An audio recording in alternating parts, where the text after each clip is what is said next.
és fiel em todo tempo,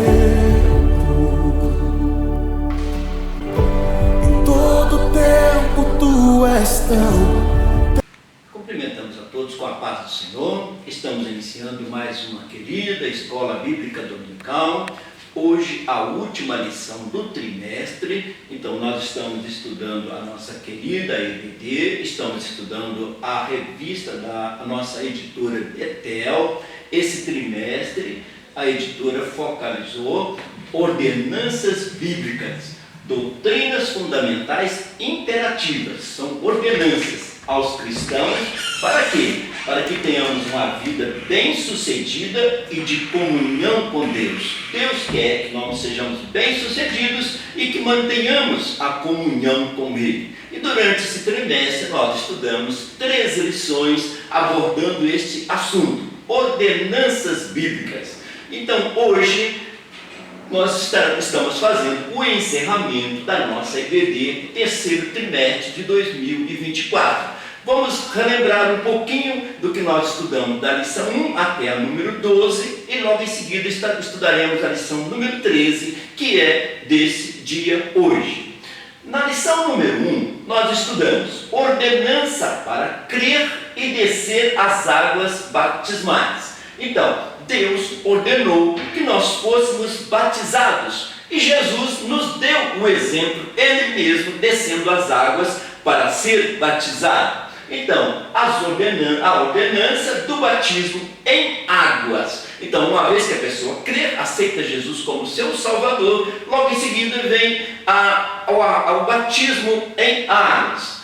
O texto básico, o texto de ouro para esta lição foi: portanto, ide, ensinai a todas as nações, batizando-as em nome do Pai, e em nome do Filho, e em nome do Espírito Santo. Primeiro ensinamos, a pessoa se converte, e logo em seguida vem o batismo em nome do Pai, e em nome do Filho, e do Espírito Santo.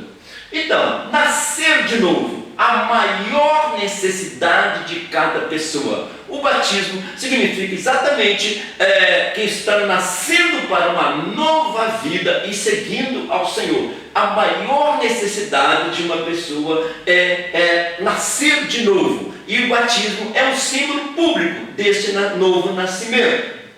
A verdade aplicada da lição número 1 foi esta: o batismo em águas é uma ordenança de Jesus e aponta para a nossa comunhão com Cristo. Então, quem ordenou o batismo foi o próprio Jesus. Então, nós estamos cumprindo uma ordem de Jesus quando nós batizamos e somos batizados.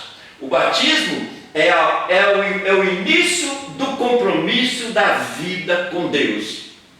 No momento que a pessoa é batizada, agora ele passa a ser membro da igreja e participa de todas as atividades da igreja, porque é o início dessa nova trajetória com Cristo.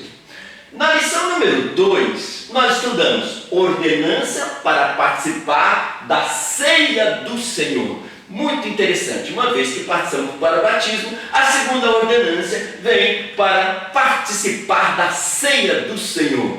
E a ceia do Senhor? A ceia do Senhor também foi instituída por Jesus Cristo. Ele instituiu a ceia quando participou da última Páscoa e instituiu a ceia no Novo Testamento, na Nova Aliança. O texto de ouro para essa lição foi este: examine-se, pois, o homem a si mesmo, e assim coma deste pão e beba deste cálice. Então, na hora da Santa Ceia, é hora de nós fazermos uma autoanálise, um autoexame e glorificar a Deus participando deste ato tão solene. Quando eu sou batizado, eu digo, eu creio. Quando participo da Santa Ceia, eu digo, eu continuo crendo, e assim periodicamente participando da ceia do Senhor.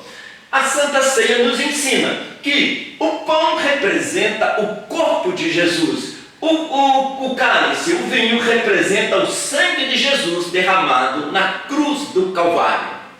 A verdade aplicada nesta lição foi: a ceia do Senhor aponta para a continuidade da nossa comunhão com o Senhor pela nova aliança. Jesus disse: este é o cálice da nova aliança. Se o batismo é o começo, a Santa Ceia aponta para a continuidade. Então, comunhão na ceia do Senhor, comunhão que edifica. Como somos edificados participando desta comunhão da ceia do Senhor, em memória e também esperando a vinda do Senhor.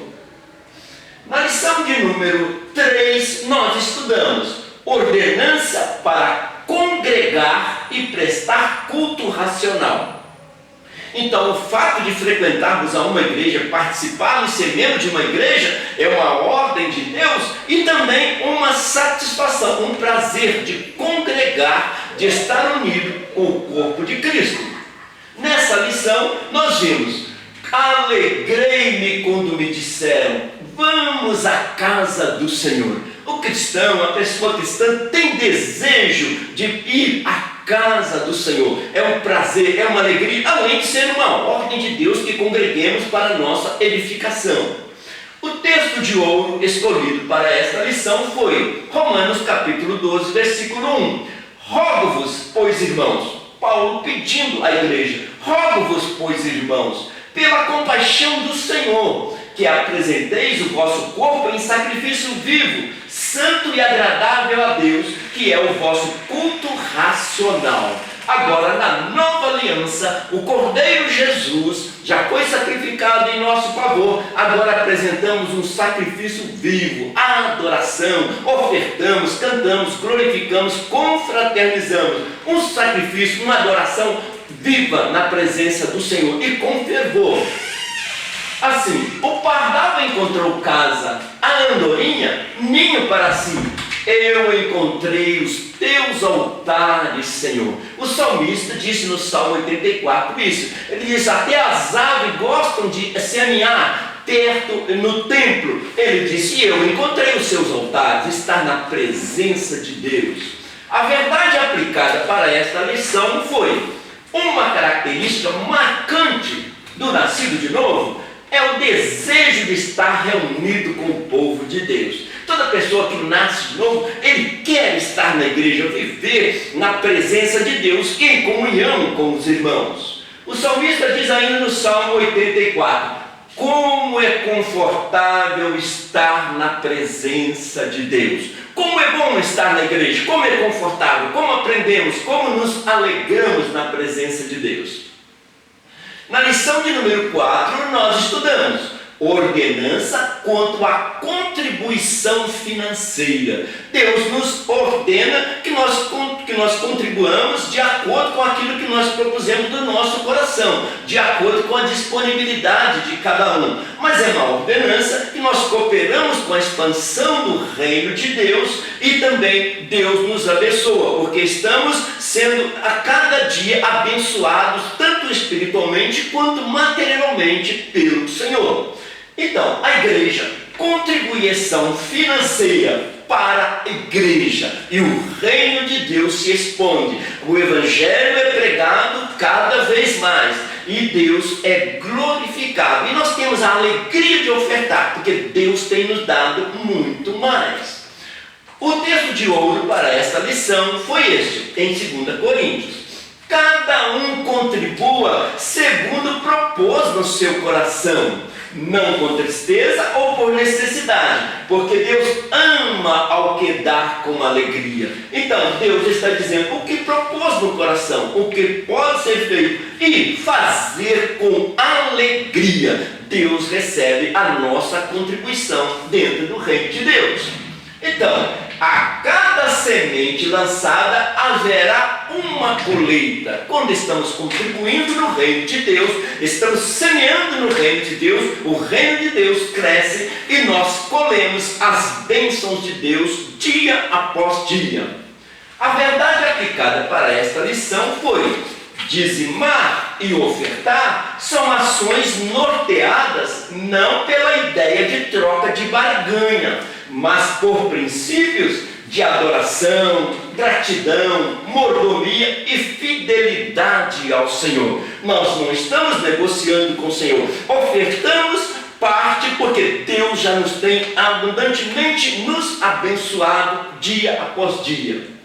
Olha que pensamento interessante. Generosidade é resultado de um coração que leva a Deus a sério e ama o próximo. Leva a Deus a sério porque está cumprindo a palavra do Senhor e sabe que a contribuição vai abençoar o próximo. Na lição de número 5, nós estudamos ordenança para uma vida de vigilância e oração. Nós devemos então estar vigilante constantemente e manter uma vida de oração, de comunhão com Deus, a cada dia falando com Ele. Esse foi o assunto estudado na lição número 5, muito importante. Então, a oração de vigilância. Então, não só orar, mas vigiar, estar atento para não sair da direção e da vontade de Deus. E principalmente, estar atento porque um dia Jesus voltará para nos buscar. Sempre orando, sempre vigiando, guardando a nossa vida em santidade na presença do Senhor até a vinda de Jesus. O texto de ouro escolhido para esta lição foi orando em todo tempo. Olha, orando em todo tempo, com toda oração e súplica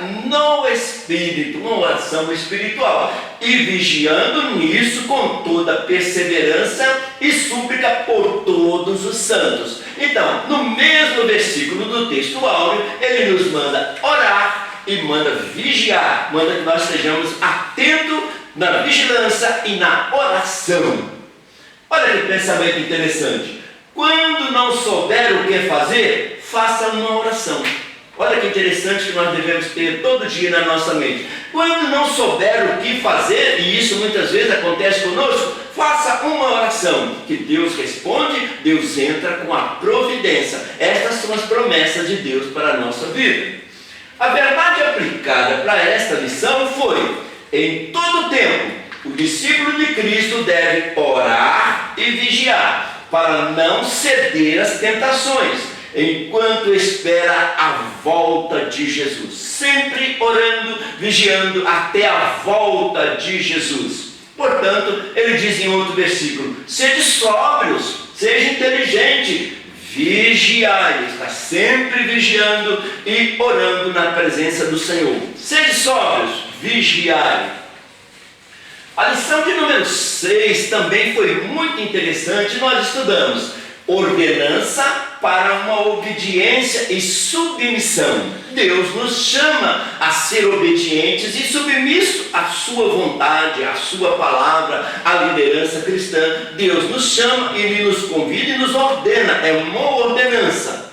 Aí vem esse pensamento interessante. Olha aí, o desafio de ouvir e obedecer a Deus. Então tem um desafio. Primeiro, ouvir a vontade de Deus. Segundo, obedecer a Deus, aquilo que tem ouvido da parte de Deus. Colocar em prática a palavra de Deus. O texto de ouro desta lição foi em Filipenses. E achado na forma de homem, o próprio Jesus. E achado na forma de homem, Deus se tornou, humanizou. Humilhou-se a si mesmo, sendo obediente até a morte e morte de cruz. Jesus deu o maior exemplo de obediência. Desceu dos céus, tornou-se humano, padeceu aqui nessa terra, sofreu em uma morte humilhante de cruz, para que nós sejamos salvos. E aqui nós estamos congregando, sendo gratos a Ele por tudo. Olha que pensamento interessante. Obedeça a Deus e prospere em tudo. A obediência leva à prosperidade em todos os sentidos, espirituais, materiais, em todos os sentidos. Obedeça a Deus e prospere em tudo. A verdade aplicada desta lição é: ser obediente é condição para prosseguir no processo de aperfeiçoamento cristão. Então, o aperfeiçoamento, ele é constante, até chegar ao nível de semelhança de Cristo, estabelecido pela vontade de Deus. Então, a obediência nos leva ao aperfeiçoamento e, automaticamente, sermos mais parecidos com Cristo. Olha que pensamento interessante. A bênção de Deus vem pela obediência. Quem não quer a bênção de Deus? A bênção de Deus vem pela obediência. Se obedecemos a Deus, Ele é fiel e justo e nos abençoa. A lição de número 7 trouxe por tema o seguinte: ordenança para uma vida de fidelidade e lealdade. Nós estudamos sobre a fidelidade, ser fiel, e estudamos também sobre a lealdade, que a lealdade, ela vai além da fidelidade, além da pessoa ser fiel, ele é leal, cumpre a fidelidade com amor, tem amor em ser fiel. Foi isso que nós estudamos nessa lição. Então, você é um despenseiro de Deus. Deus colocou à nossas disposições dons e talentos, e nós vamos administrando essa dispensão de dons e talentos em favor do reino de Deus. E nós devemos ser fiéis no cumprimento dessa missão de ser despenseiro. Tudo é de Deus, tudo provém de Deus. Nós administramos em nome de Deus. O texto de ouro desta lição foi 1 Coríntios. Além disso, requer-se nos despenseiros que cada um se ache fiel. Deus diz para nós: eu coloquei à sua disposição talentos e dons, agora seja fiel, coloque em prática em favor do reino de Deus, de acordo com a palavra de Deus. As marcas de um verdadeiro cristão. Então, as marcas de um verdadeiro cristão estão ao pé da cruz. Quando o cristão é fiel, um fiel despenseiro, ele traz as marcas de Jesus. A verdade aplicada desta lição é: a fidelidade deve ser a marca registrada de todo cristão que almeja viver a eternidade com o Senhor. Qual a nossa visão? De viver a eternidade com o Senhor. Para isso, devemos ter uma vida de fidelidade, para depois termos uma vida de eternidade com o Senhor. Com isso, a palavra de Deus nos diz: seja fiel no pouco, e no muito Deus te colocará. Deus tem muito o que fazer e abençoar as nossas vidas aqui e na vida eterna. Sendo fiel no pouco, Deus no muito nos colocará. A lição de número 8 trouxe como tema ordenança para confessar pecado e perdoar ofensas. Deus sabe que nós somos falhos e nós devemos estar continuamente pedindo perdão e ao mesmo tempo perdoando as pessoas para que nós vivamos em paz. Sempre pedindo perdão e perdoando, porque isso faz muito bem para ambas as pessoas. Jesus diz para Paulo, escrevendo para Timóteo, ele escreveu: perdoai-vos uns aos outros. Continuamente estaremos liberando perdão para que nós fiquemos livres do fardo pesado de estar carregando um fardo que não precisaríamos se liberássemos o perdão. O texto de ouro desta lição foi: e quando estiverdes orando, perdoai, se tendes alguma coisa contra alguém, para que o vosso Pai que está no céu vos perdoe as vossas ofensas. Queremos o perdão de Deus? Então perdoemos ao nosso próximo. Então a Deus dá essa orientação para nós nesse texto de ouro, perdoando uns aos outros, porque Deus tem nos perdoado muito mais. Pedro perguntou para Jesus: 7 vezes eu devo perdoar o meu irmão? Aí Jesus disse 70 vezes 7. E na matemática de Jesus, 70 vezes 7 não é 490, é perdoar sempre. Jesus quis dar ênfase em perdoar sempre. Nós devemos perdoar sempre, porque sempre estaremos pedindo perdão também. A verdade aplicada desta lição foi: o perdão é uma ordenança bíblica. Jesus não perguntou se quisermos perdoar, Ele mandou que perdoássemos. O perdão é uma ordenança bíblica e precisamos exercitar o perdão nos nossos relacionamentos. Então, colocar em prática o verbo perdoar, porque vamos pedir perdão e vamos perdoar pessoas continuamente. Então, o perdão, perdoar é dar paz a si mesmo. A pessoa que perdoa se liberta daquilo que está trazendo transtorno ou mal-estar e ele sente esta paz em si mesmo por ter perdoado. Na lição de número 9, o título foi Ordenança para uma vida de santificação. Quando aceitamos Jesus, nós somos justificados por Jesus, pelo sangue do Cordeiro. Daí para frente, nós começamos um processo de santificação, de aperfeiçoamento. Vamos afastando das coisas do mundo e nos aproximamos do Senhor. Então, é uma ordenança de Deus que nós nos santifiquemos. Nossas atitudes diante da palavra de Deus. Quando nós analisamos as nossas atitudes em comparação com a palavra de Deus, nós vamos ver que nós precisamos de aperfeiçoar muito para estar em conformidade com a palavra de Deus, que é a vontade de Deus revelada para nós. O texto de ouro desta lição é: porque esta é a vontade de Deus, a vossa santificação. Olha, Deus quer que nós sejamos santos, sejamos santificados. Esta é uma vontade de Deus e Deus ordena que nós busquemos esta santificação.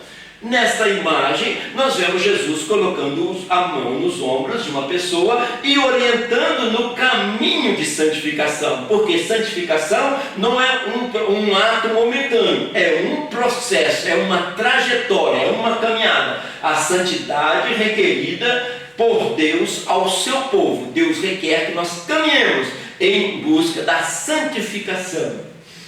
A verdade aplicada para esta lição foi: a santificação é um dos aspectos da salvação que envolve a separação do pecado e a dedicação a Deus.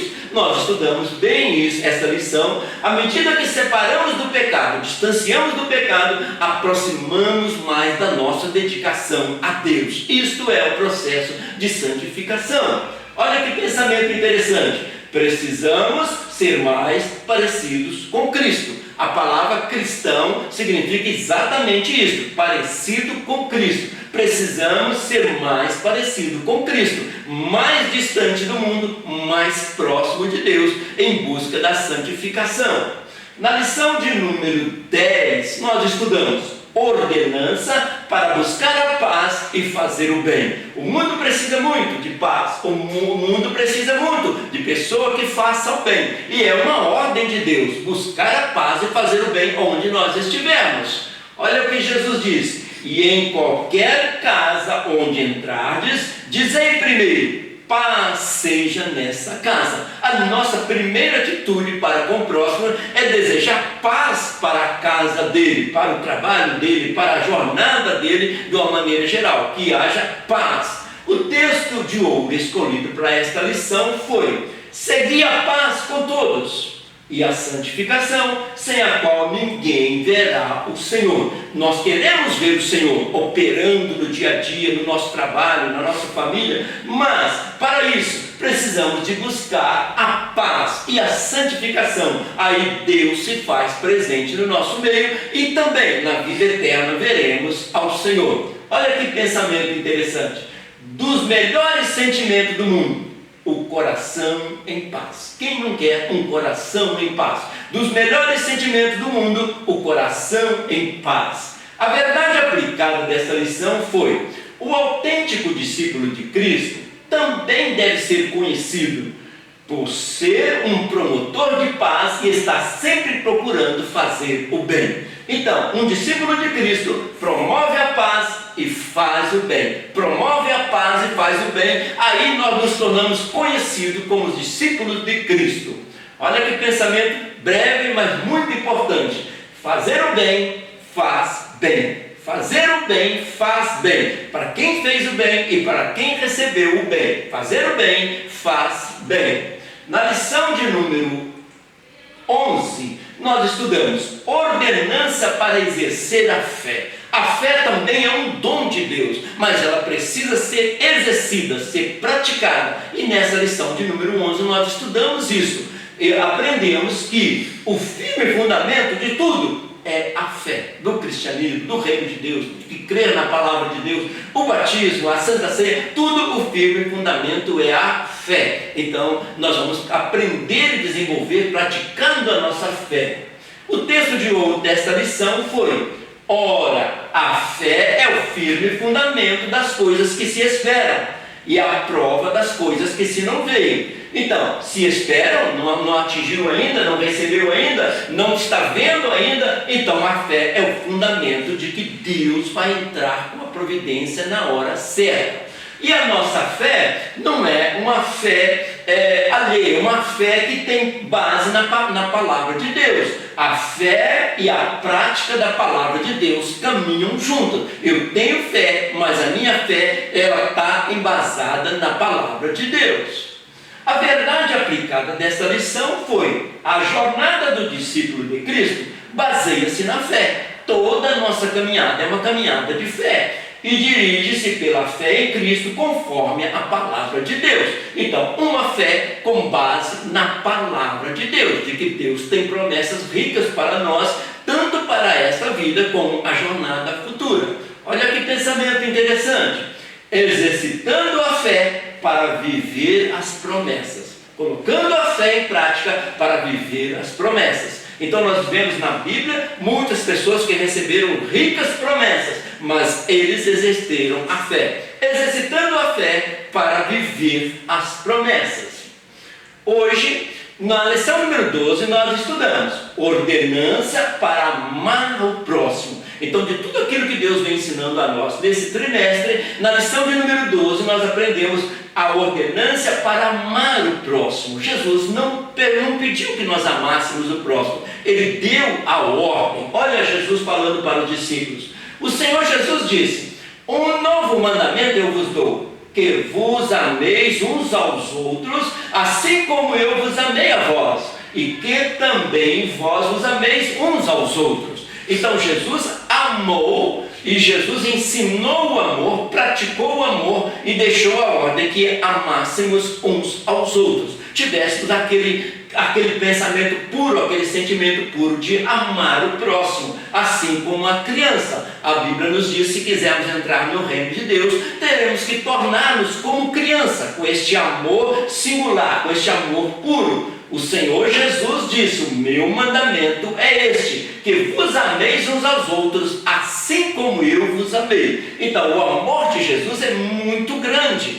e nós, exercendo nosso amor, temos o exemplo de Jesus, de amor de Jesus. E esta lição, ela teve como texto áureo o João capítulo 15. O meu mandamento é este. Deus Jesus foi bem claro: que vos ameis uns aos outros, assim como eu vos amei. Então Jesus deixou bem claro o mandamento dele, que amemos uns aos outros conforme ele nos amou. Olha o pensamento para a gente relembrar. O amor é o perfeito sentimento gerado e deixado por Deus. Deus é amor. O amor foi gerado em Deus. E Deus não ficou com este amor só lá na glória. Ele derramou deste amor para que nós possamos compartilhar deste amor.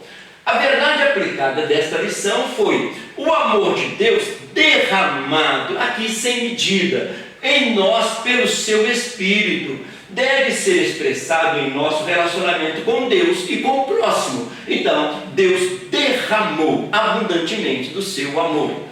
Olha que pensamento: o amor de Deus foi derramado, não foi dado por medida. Deus amou o mundo de tal maneira, derramou. Então temos amor para compartilhar com o nosso próximo.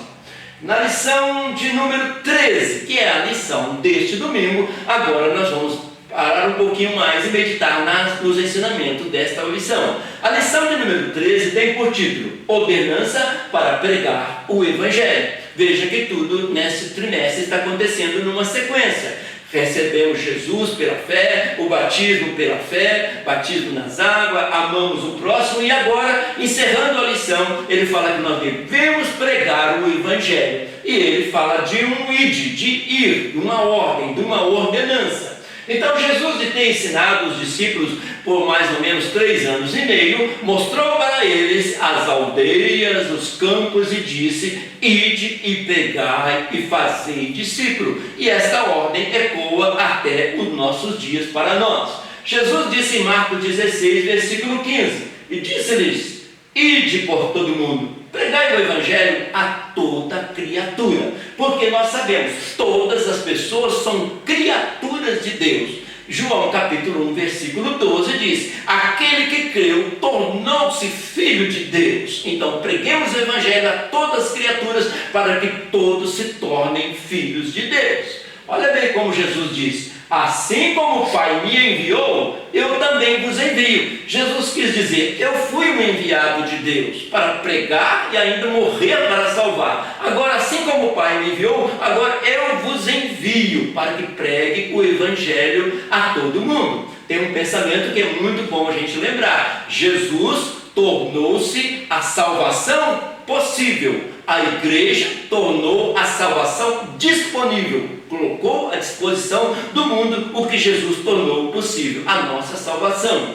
A verdade aplicada desta lição foi esta: cada discípulo de Cristo, independente do cargo ministerial, tem a responsabilidade de anunciar a todas as pessoas a mensagem do Evangelho da salvação de Cristo Jesus. É uma ordenança para todos, independente de ser ministro ou ter um cargo na igreja. Pregar o Evangelho. Jesus disse: ide e pregai o Evangelho. Então está à nossa disposição essa ordenança de Deus, porque Deus nos capacita para tal. O texto escolhido de referência para esta lição foi: e disse-lhes, ide por todo mundo e pregai o Evangelho a toda criatura. Quem crer e for batizado será salvo, mas quem não crer será condenado. E estes sinais seguirão aos que creem. Em meu nome expulsarão os demônios, falarão novas línguas, porão as mãos sobre os enfermos e os curarão. E eles, tendo partido, pregaram por todas as partes, cooperando com eles o Senhor, confirmando a palavra com os sinais que se seguiram. Amém. Então Jesus, encerrando a sua missão aqui na terra, deu essa ordem. Interessante que os apóstolos, os discípulos foram pregar o Evangelho, mas Jesus foi com eles cooperando, mesmo após a ressurreição. Espiritualmente, Jesus estava presente junto com eles na hora da pregação do Evangelho. O Senhor os ajudava e confirmava a sua palavra por meio de sinais que acompanhavam. Então, eles iam pregando e Jesus operando milagres e maravilhas, confirmando que o que eles pregavam era a verdade. A introdução dessa lição diz o seguinte: a igreja recebeu os mandamentos para anunciar o Evangelho. Deus deu a ordem. O conteúdo da pregação também de acordo com a palavra. O revestimento do poder, a unção do Espírito Santo. A promessa de termos o Senhor conosco. Jesus comprovou que Ele vai com a gente todos os dias enquanto cumprimos a nossa missão. É urgente, é uma questão de obediência. Deus nos deu a mensagem, que é pregar a palavra, deu a unção e prometeu que Jesus estaria junto, confirmando. E o que nós temos que fazer? Chegar diante de Deus e dizer: eis-me aqui, envia-me a mim. Colocar à disposição de pregar o Evangelho onde nós estivermos. A cada momento, a cada dia, tem alguém perto de nós que precisa de ouvir o Evangelho. E Deus quer que nós digamos a cada dia: eis-me aqui, Senhor, envia-me a mim. O tópico 1 desta lição é muito importante. Ide por todo mundo, pregai o Evangelho. É uma ordem do Senhor, que nós preguemos o Evangelho. A responsabilidade do cristão é grande, porque aquela pessoa será salva por causa da nossa pregação. O Senhor convoca os seus discípulos ao cumprimento da missão de anunciar o Evangelho em todo o mundo. Então, Deus sabe das barreiras que serão vencidas e Ele vai nos capacitar, vai ungir, dar sabedoria para que as barreiras sejam vencidas e o Evangelho seja pregado. Olha Mateus 24:14. E este Evangelho do Reino será pregado em todo o mundo, e em testemunho a todas as gentes. Então virá o fim. Jesus diz que o Evangelho vai expandir mais e mais em todo o mundo. E hoje os meios de comunicação, as barreiras são vencidas e o Evangelho está sendo pregado.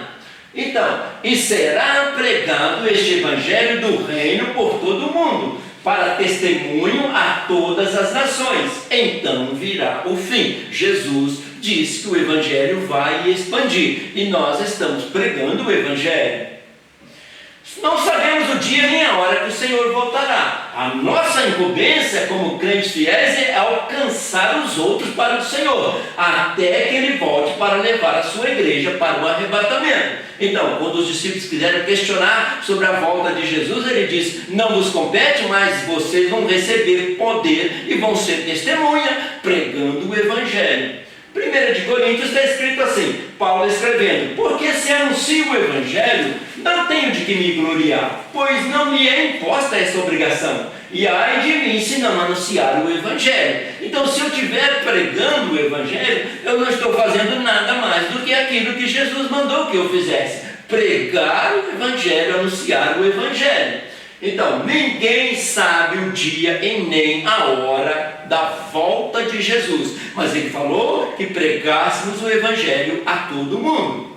1.1. Pregar o Evangelho é missão da igreja. Deus colocou para nós esta missão. Os anjos cooperam com a obra de Deus de diversa forma, mas anunciar o Evangelho, Deus deu à igreja esta missão. Após a sua ressurreição, nosso Senhor, em um dos encontros com os discípulos, provou que era Ele mesmo que ali estava. Também lhes abriu a mente para entender que as Escrituras já tinham revelado o seu sofrimento, morte e ressurreição. E ainda deu a missão aos seus discípulos de anunciar a todas as nações a mensagem do Evangelho, que contém a chamada ao arrependimento e o perdão dos pecados. Então, quando Jesus ressuscitou, Ele mostrou para eles: olha, já estava escrito no Antigo Testamento, principalmente o profeta Isaías, que é o profeta messiânico, que o Messias ia passar pela morte e ia ressuscitar. Então, o Messias seria o Messias que ia sofrer em primeiro momento para salvar e depois como um rei e o Senhor da igreja. Olha Isaías 53. O livro de Isaías foi escrito 730 anos antes de Cristo. E lá já estava escrito: é uma profecia do sofrimento e morte do Messias. E fornece um poderoso testemunho do poder redentor do amor de Deus. Então, ali no livro de Isaías, ficava bem claro que o Messias viria ao mundo, mas não era para ter uma liderança humana, mas ele ia morrer, ser crucificado para salvar a humanidade, e hoje ele é o nosso rei espiritual que está no nosso meio. E os discípulos precisavam de entender isso para começar a pregar o Evangelho. Lucas 24, Jesus falando: então abriu-lhes o entendimento para compreenderem as Escrituras, que era necessário que o Messias morresse. E assim disse: assim está escrito, assim convinha que o Cristo padecesse e ao terceiro dia ressuscitasse dos mortos. E em seu nome se pregasse o arrependimento e a remissão dos pecados, e em todas as nações, começando por Jerusalém, onde Jesus foi morto e ressuscitou ao terceiro dia. Começou a expandir a pregação do Evangelho, e Jesus fez que eles entendessem isso. O que Jesus fez eles entender? Que Jesus ia morrer, ressuscitar, e os seus seguidores pregariam o Evangelho do arrependimento. Era essa a mensagem bem clara que Jesus queria deixar para eles. O Evangelho de Mateus enfatiza que a missão inclui não apenas anunciar, mas fazer que os outros de todas as nações sejam também discípulos de Cristo, sejam batizados e ensinados sobre os mandamentos do Senhor. Jesus não disse: olha, simplesmente prega, mas não faça discípulo. Assim como você é um discípulo meu, pregue o Evangelho para que o ouvinte seja um discípulo, um aprendiz, um seguidor de Cristo. É mais do que pregar. No Evangelho de Marcos, vemos a relevância da pregação do Evangelho para que as pessoas creiam e sejam batizadas. Olha o que Jesus disse, e nós já lemos: e disse-lhes: ide por todo o mundo, pregai o Evangelho a toda criatura. Quem crer e for batizado será salvo, mas quem não crer será condenado. Então, a ordem de Jesus vai se repetindo: pregue o Evangelho a toda criatura. Ide por todo o mundo e pregai o Evangelho a toda criatura. Essa mensagem está ecoando hoje aos nossos ouvidos aqui na Escola Bíblica Dominical. Quanto ao cumprimento da missão, o apóstolo João registra que o nosso Senhor é quem envia ao mundo os seus discípulos. Nós fomos enviados pelo Senhor, não foi uma decisão nossa, mas pelo Senhor nós fomos enviados. A igreja foi enviada pelo Senhor. Portanto, não se trata de uma tarefa de origem humana, ou mais um programa eclesiástico, mas sim decorrente da própria natureza de Deus. Assim como Deus enviou Jesus ao mundo, Jesus enviou a igreja para pregar o Evangelho. João 20, que está escrito assim: Disse-lhes, pois, Jesus outra vez, depois de ressuscitado: paz seja convosco. Assim como o Pai me enviou, também eu vos envio a vós. Deixou bem claro que os discípulos deveriam dar continuidade ao trabalho de Jesus. Novamente Jesus diz: paz seja com vocês. Assim como o Pai me enviou, eu os envio. E com isso soprou sobre eles e disse: recebam o Espírito Santo. Jesus não os enviou desprovido de um poder, de uma unção, de uma sabedoria. Soprou sobre eles o Espírito Santo para que eles tivessem autoridade de pregar o Evangelho. 1.2 diz assim: fazer discípulos de todos os povos. Fazer alunos, aprendizes, seguidores de Jesus. Essa foi a autorização que Jesus deu a cada um dos seus seguidores. Essa foi a maior oportunidade que ele já ofereceu aos crentes em Cristo Jesus. Olha que rica oportunidade, ser um que está dando continuidade ao trabalho de Jesus. É privilégio, é vocação, propósito e ministério de todo cristão, independente de outras funções, dons e ministérios que exercem. Todos foram chamados e incluídos para o cumprimento dessa nobre missão. Não é uma nobre missão? Dar continuidade à obra de Jesus, o trabalho de Jesus? Maravilha, né? Então, servir a Deus não é obrigação, é um privilégio. Então a gente faz com amor, porque é um privilégio dar continuidade àquilo que Jesus fez. Os discípulos deveriam pregar o arrependimento para o perdão dos pecados, para uma nova vida em Cristo. A pessoa se arrepende, é perdoado por Jesus e começa uma nova vida.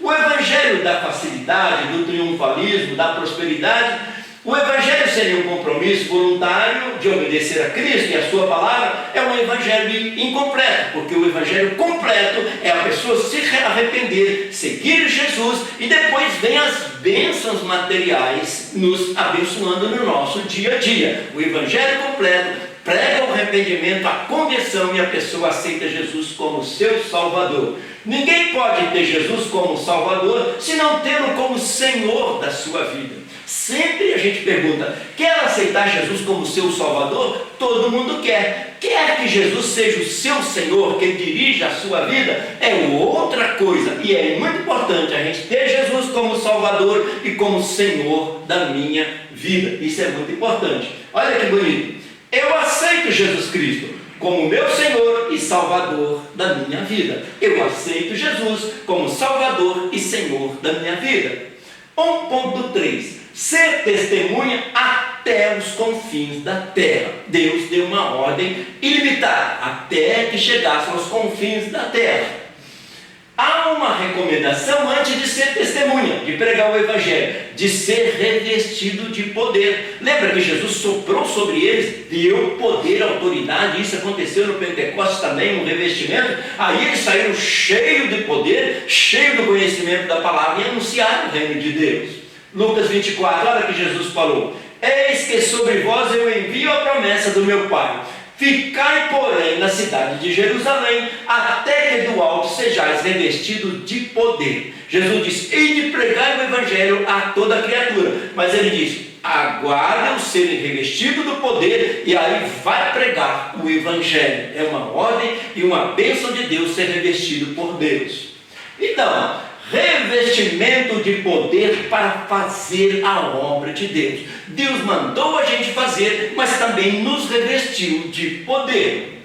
O mensageiro da palavra de Deus precisa de ousadia do Espírito, porque o reino é espiritual. Ninguém pode fazer a obra de Deus sem receber dele o poder e a autoridade. Então, Jesus já mandou e deu o poder e nos ensinou o verdadeiro evangelho. Isso que nós devemos fazer. Olha em Atos capítulo 1, versículo 8, logo no início da igreja. Jesus falando: mas recebereis a virtude do Espírito Santo, que há de vir sobre vós, e sereis testemunhas tanto em Jerusalém, como em toda a Judéia, Samaria e até os confins da terra. Foi uma ordem de Jesus. Ele disse: vocês vão receber poder para fazer isso. Então, recebereis a virtude do Espírito Santo, a autoridade para fazer a obra de Deus.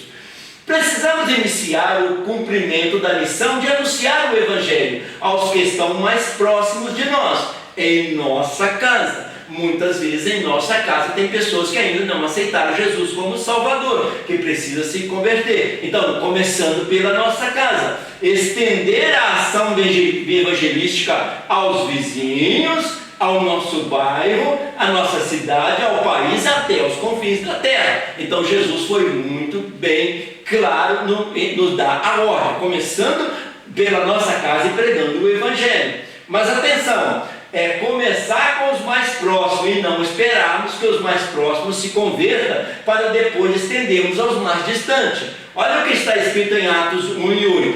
Ele diz: recebereis poder e sereis minhas testemunhas, tanto como eu posso ser testemunha de Jesus na minha casa e posso ser testemunha de Jesus no meu estado, no meu país e em outra região do mundo. Tanto como, pregando em casa, pregando para os vizinhos e pregando longe também. Jesus disse tanto quanto. Isso é muito importante para o trabalho missionário. Tópico 2 da nossa lição: pregar a palavra em todo o tempo. Agora vamos estudar o tópico 2 e vamos observar que é para pregar a palavra em todo o tempo.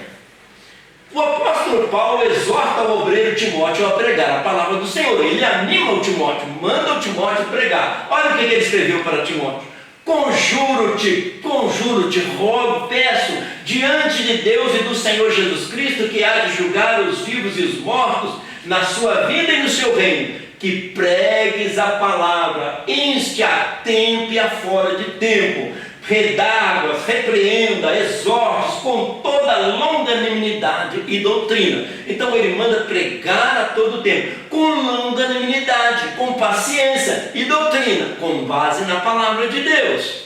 Então, pregue a palavra a tempo e fora de tempo.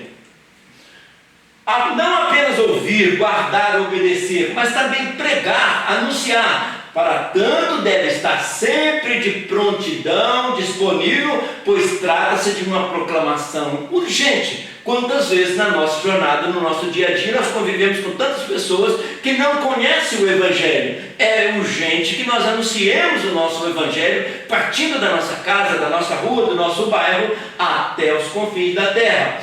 Não ser desanimado, mas em todo o tempo, mesmo que não pareça oportuno. Preguemos o Evangelho, que a própria palavra de Deus faz o efeito e o próprio Espírito Santo convence.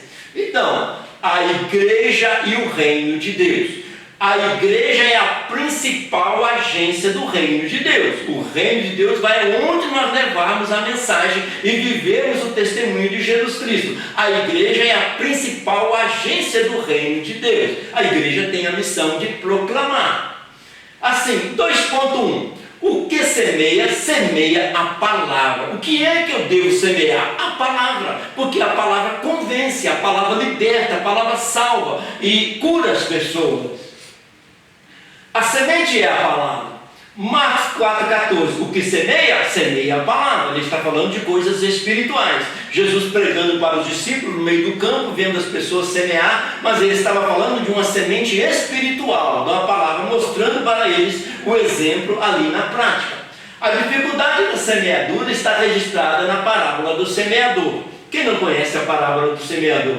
Algumas sementes caíram à beira do caminho, vieram as aves do céu e comeram, outras caíram no meio dos pedregulhos, e o sol as queimou, pois não havia terra suficiente, outras caíram entre espinhos, os quais sufocaram e não deixaram crescer e frutificar. Mas outras caíram em boa terra, deu fruto, um a 100, outro a 70 e outro a 30, mas deu fruto. Isso que importa. Nós pregamos o Evangelho e deixa que Deus faz a obra, salva os corações. Então, pregar a palavra é semelhante ao semeador, semear a palavra de Deus. E nós não sabemos qual a semente que vai crescer, mas devemos semear a todo tempo. E semear o quê? A semente é a palavra de Deus, semear o Evangelho, falar que Jesus ama as pessoas, que Jesus salva, que Ele morreu no Calvário para nos salvar, que Ele voltará. A semente é a palavra de Deus. Então, a semente que é a palavra de Deus deve ser a semente pura, pregar o verdadeiro Evangelho. O Evangelho não precisa de desvios, rodeios, invenções ou inovações. Ele sempre será a semente, a verdadeira semente, o Evangelho puro. A semente não precisa mudar o seu formato para influenciar as pessoas. O Evangelho de Jesus é simples e acessível a todos. O Evangelho de Jesus é simples. Ele pregou para pessoas simples, usando parábolas, usando ensinamentos, comparações, de uma maneira bem simples para que as pessoas convertessem ao Senhor. O Evangelho é simples, nada de complicado. Eis o Cordeiro de Deus que tira o pecado do mundo, anunciando Jesus a todo momento, a todo dia, a toda hora, em todo lugar.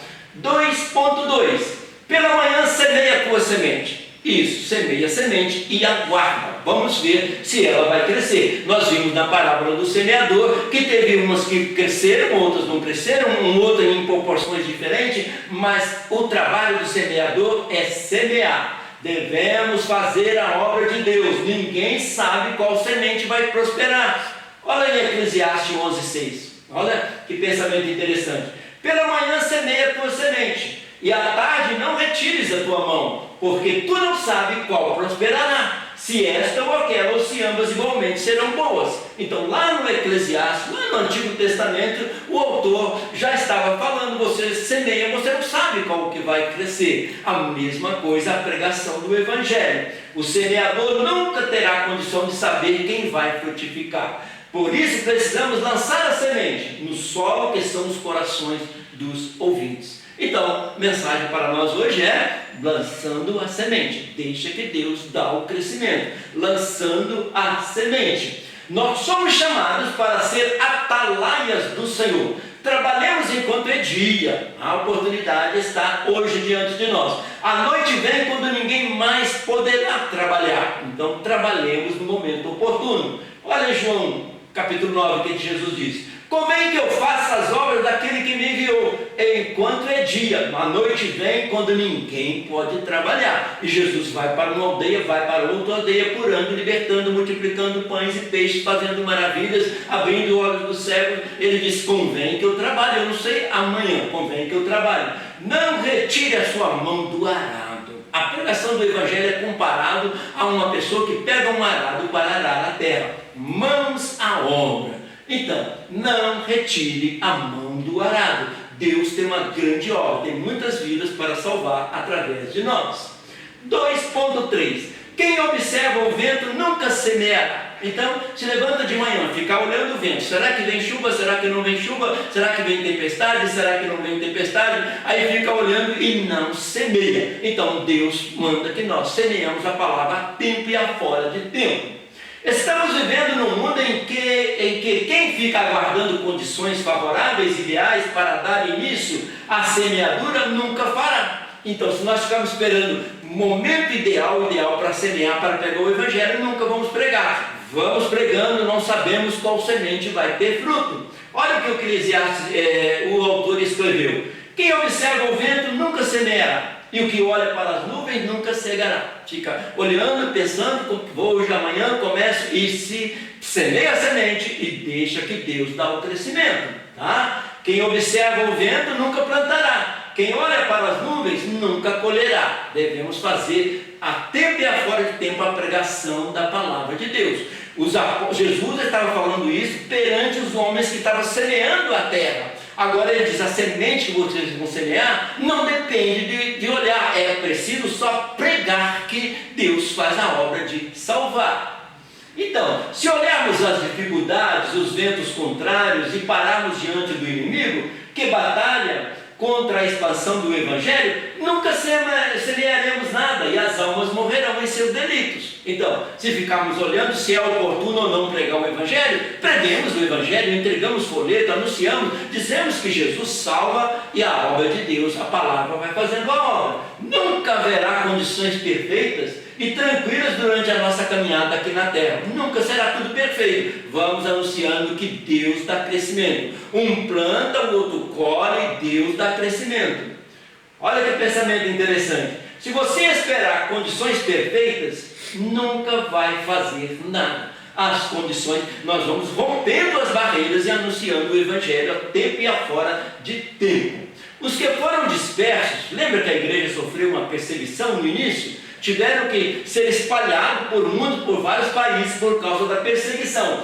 Então, os que foram dispersos por causa da grande perseguição que se levantou contra a igreja, não deixaram de pregar a palavra de Deus. Sofrendo uma perseguição, tiveram que ser dispersos. E onde eles chegavam, pregavam a palavra de Deus. Olha o que está registrado na história da igreja no livro de Atos. Mas os que andavam dispersos iam por toda parte, anunciando a palavra, mesmo embaixo de uma perseguição tremenda, tendo que mudar, tendo que fugir lá, eles pregaram a palavra. Assim a igreja cresceu e chegou até nós. Não se calaram, mesmo sofrendo perseguição, tinham compromisso com a missão que Jesus entregou aos seus discípulos. Lindo, né? Levaram a sério. Mas os que andavam dispersos iam por toda parte, anunciando a palavra. Agora chegamos no tópico 3 desta lição, e é muito bom. O que ganha alma, sábio é. Ganhar uma alma para Jesus é uma sabedoria. Oração, intercessão, pregar o verdadeiro evangelho com paciência, com longanimidade, pregando a palavra do Senhor. O sábio disse que quem ganha alma, sábio é. O próprio sábio Salomão diz que quem ganha alma, sábio é. Sábio a ponto de deixar bem claro o evangelho para a pessoa. Olha o que está escrito em Provérbio: o fruto do justo é a árvore da vida, e quem ganha almas, sábio é. A pessoa deixar bem claro o evangelho para o ouvinte. O crente precisa levar o pecador a conhecer o evangelho da salvação em Cristo Jesus. Este é o centro da nossa mensagem: mostrar que Jesus morreu para nos salvar. Agora, Jesus abençoa materialmente, Jesus faz prosperar, Jesus nos dá alegria, abençoa a nossa família, o nosso trabalho, mas o cerne, o principal, dizer que Jesus morreu para nos salvar. E influenciar as pessoas a favor da justiça e da fé, do amor, é ser sábio. Mostrar à pessoa que existe um caminho melhor para seguir, é ser uma pessoa sábia. Quem ganha almas, sábio é. Veja que ele fala quem ganha almas. Então não falou que uma alma, que nós devemos estar sempre ganhando almas. Quem ganha almas, sábio é. 3.1. A seara é grande e são poucos os ceifeiros. Na época de Jesus, ele já disse: olha, já tem tantas almas para ser ganhas para o reino de Deus, mas faltam trabalhadores, faltam ceifeiros que possam colher, já na época dele. Imagina hoje, com o crescimento populacional, quanto nós temos que fazer para Deus, para o reino de Deus. Jesus admoesta a todos os crentes, e percorria Jesus todas as cidades e aldeias, ensinando-as na sinagoga deles, pregando o evangelho do reino, e com as condições que ele vivia naquela época. Então disse aos seus discípulos: a seara é realmente grande, mas poucos são ceifeiros. Rogai, pois, ao Senhor da seara que mande ceifeiros para a sua seara. Então, Jesus diz: além de vocês pregar o evangelho, trabalhar na seara do mestre, também peça a Deus que mande mais. E quando nós fazemos um discípulo, aquele discípulo vai fazer outro discípulo, e vai aumentando o número de ceifeiros. Então, na seara do Senhor está escrito essa placa aí, ó: precisa-se de ceifeiros. Precisa-se de ceifeiros, tá? Você pode ajudar a ganhar alma. Você está aí agora assistindo a escola dominical e perguntando: o que eu poderia fazer? Letra A: com a mensagem proclamada pessoalmente. Você pode falar de Jesus, falar que Jesus salva, ele é o Cordeiro que tira o pecado do mundo. B: com o seu testemunho pessoal e exemplo de vida. O nosso exemplo fala muito mais alto às vezes do que as palavras. C: com ajudas financeiras para custear a obra missionária, ajudando os missionários que vão. Eu não posso ir, mas posso cooperar com quem está indo. Isso, se você fizer, nós estaremos ganhando almas para Deus, para o reino celestial. implantando novas igrejas, custeando missionários e obreiros no desempenho das suas funções. Tudo nós podemos fazer, levando literaturas, Bíblia Sagrada para os que não têm, um exemplar das Sagradas Escrituras para que todos possam ter acesso à palavra de Deus. Além da oração, orar para que Deus salve vidas, que não pode faltar tanto para os semeadores como para os pecadores que receberam a palavra. Então nós devemos orar para aqueles que vão pregar, para que eles sejam cada vez mais ungidos e sábios, e devemos orar para aqueles que vão ouvir, para que eles entendam a verdade e aceitem Jesus como seu Salvador. Isso, esforça-te para ser um ganhador de almas. Até agora você já percebeu que você pode ganhar almas orando, pregando, anunciando, dando bom testemunho, ofertando para que o reino de Deus se expanda. Então se esforce para ser um ganhador de almas. Em alguma área Deus pode te usar. 3.2. Os campos já estão brancos para a ceifa.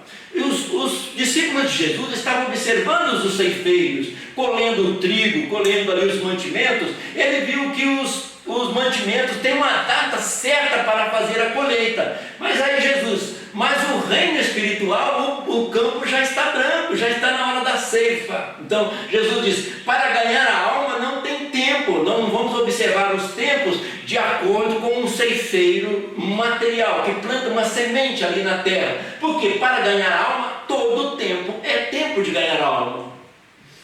Jesus identificou uma multidão e teve grande compaixão deles, porque andavam desagarrados e errantes como ovelhas que não têm pastor. Olha, Jesus observava os plantadores da semente, comparou com a seara, olhou para as ovelhas espalhadas, ele disse, olha, as pessoas espalhadas sem uma liderança, sem uma igreja, é como ovelhas desgarradas, precisam ser cuidadas.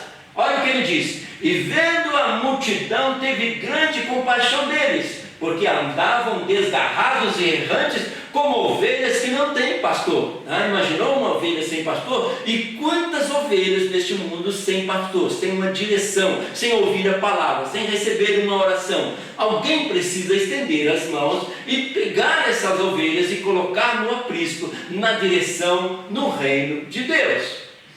Os discípulos estavam concentrando as suas atenções para a colheita da produção de grãos. Jesus estava falando de uma colheita espiritual, e eles estavam olhando para a colheita material. Eles não tinham entendido ainda. Quando Jesus disse, olha, o campo espiritual já está branco, já está na hora da colheita, não tem que esperar o mês tal ou o ano tal, já está na hora de colher. Mas Jesus estava abrindo-lhe os olhos para uma colheita muito superior, a colheita eterna, a colheita espiritual. Olha o que João 4,33 disse Jesus, não dizeis vós que ainda há 4 meses até que venha a ceifa? Vocês estão olhando ali a ceifa, falta 4 meses para a colheita? Eis que eu vos digo, levantai os vossos olhos e vedes as terras que já estão brancas para a ceifa. Olha com um olhar espiritual, vocês vão ver que tem muito que fazer no reino de Deus. Os campos já estão brancos, tá? Assim, a colheita no reino espiritual discerne da colheita do reino físico. A colheita do reino físico tem uma data. A colheita do reino espiritual é pregar a palavra a tempo e a fora de tempo. A colheita física tem o seu tempo pré-estabelecido para cada semente. Já a colheita espiritual acontece dentro dos planos e da vontade de Deus. A gente semeia e deixa que Deus dá o crescimento.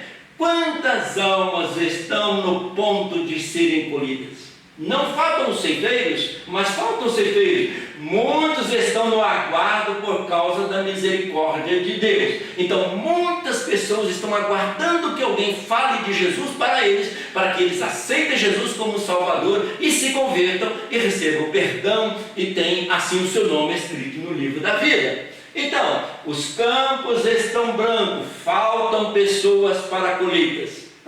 Há vagas no reino de Deus. João 4,37, porque nisso é verdadeiro um ditado, um é o que semeia e o outro é o que ceifa. Isso na lavoura não acontece isso, um planta e o outro colhe. Eu vos enviei a ceifar onde vós não trabalhastes, outros trabalharam e vós entraste no seu trabalho. Então no reino de Deus, muitas vezes nós pregamos para alguém e aquela pessoa vai ser mais esclarecida para outra pessoa e vai para o reino de Deus. Um planta, o outro colhe, tudo para a glória do Senhor. Muitas sementes haviam sido lançadas pelos profetas, que anunciaram a vinda do Messias, e também por João Batista, o precursor. Então, os profetas do Antigo Testamento anunciaram que viria o Messias, e nós agora estamos pregando que o Messias já veio e pode salvar a quem quer ser salvo. Quantas sementes já foram plantadas e só falta você como ceifeiro para lançar o convite? Então fica aí essa meditação, porque é verdade os que dizem, um semeia e o outro colhe. É assim que acontece no reino de Deus. Subtópico 3.3: a recompensa de levar a preciosa semente. Como nós sentimos gratificados, alegres por ter levado a semente. Não é fácil a semeadura, muitos espinhos, encontramos barreiras no caminho, muitas vezes o cansaço, caminhando, gastando sola de sapato, mas a recompensa é grandiosa, a recompensa é grande. Olha o Salmo 126, aquele que leva a preciosa semente andando e chorando, voltará sem dúvida, com alegria, trazendo consigo seus molhos. Vai pregando, mas tem alegria de ver a colheita. Os que semeiam em lágrimas cegarão com alegria. Isso está escrito no Salmo 126. Semeamos com lágrimas, colhemos com alegria. Paulo diz aos Romanos na sua carta: e como pregarão se não forem enviados? Olha que nós já fomos enviados. Como está escrito: com formosos os pés dos que anunciam a paz e dos que anunciam coisas boas. Como formosos? Então o próprio Deus enaltecendo a pessoa que prega o Evangelho. O prêmio que Jesus oferece traz alegria. Como é bom trabalhar no seu reino. Como é bom, a gente sente uma alegria de estar trabalhando para o Senhor. E o que ceifa recebe o galardão e ajunta o fruto para a vida eterna, para que assim como o que semeia, como o que ceifa, ambos se regozijem. Então, um planta, outro colhe, mas todos se alegram com uma pessoa que se converte para o reino de Deus. Tá? Olhando de uma outra versão, você pode ver assim: aquele que colhe já recebe o seu salário, só o ato de colher já recebe, e colhe o fruto para a vida eterna, de forma que se alegra juntos com os que semeiam e colhem. Então a alegria é completa, tanto para quem planta quanto para quem colhe. Chegando ao final da nossa querida escola dominical, só relembrar que nós estudamos no tópico 1: ide por todo mundo e pregai o Evangelho. Ide por todo mundo e pregai o Evangelho. E o que nós aprendemos? A responsabilidade do cristão é grande. O Senhor convoca seus discípulos ao cumprimento da missão de anunciar o Evangelho em todo o mundo. A nossa responsabilidade é grande, pregar o Evangelho. No tópico 2 nós estudamos pregar a palavra em todo o tempo, em todo o mundo e em todo o tempo, agora no tópico 2. E o que nós aprendemos? Devemos pregar o Evangelho em todo o tempo. Tópico 3, o último que estudamos agora: o que ganha a alma, sábio é. Trazer uma pessoa para Jesus é uma pessoa sábia. E o que aprendemos? Influenciar as pessoas a favor da justiça, da fé e do amor é ser sábio. O crente precisa levar o pecador a conhecer o Evangelho da salvação em Cristo Jesus. Uma pessoa sábia leva as pessoas a encontrar Jesus.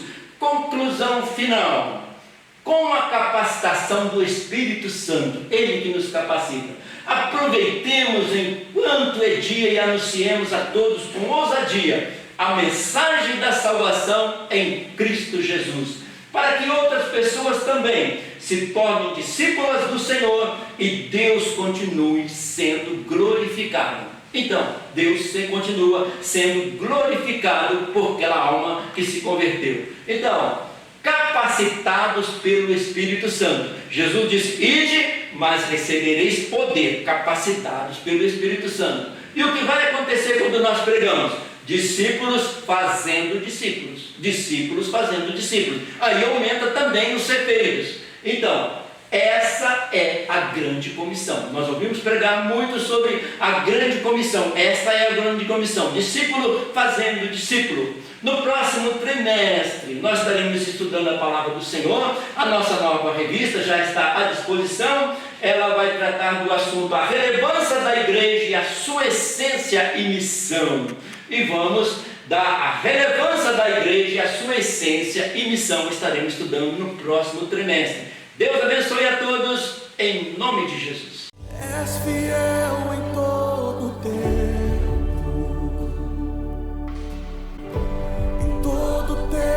tu és tão